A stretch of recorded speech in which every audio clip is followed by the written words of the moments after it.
ومن أحسن قولا ممن دعا إلى الله وعمل صالحا وقال إنني من المسلمين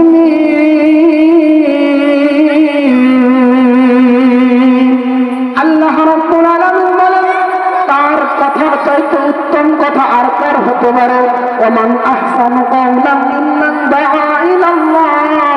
যে আমি রবের পক্ষ থেকে রবের কথাগুলো বলে তার চেয়ে উত্তম কথা আর কার হতে পারে ওমান আহসানু কাওলাম মিম্মান দাআ ইলাল্লাহ ওয়া আমিলা সালিহা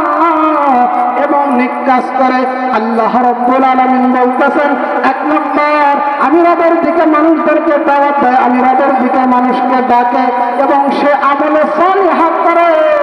নেক আমল করে তার কথার চাইতে আর কার কথা উত্তম হতে পারে না বলেছেন কে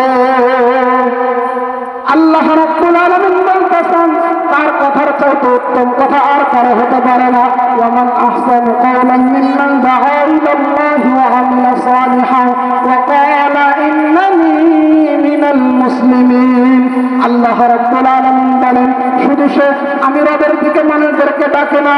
শুধু সে নেক আমল করে না এবং সে পরবর্তীতে বলে যে আমি নিশ্চয়ই আমি একজন মুসলমানদের দলভুক্ত। বলেন সুবহানাল্লাহ।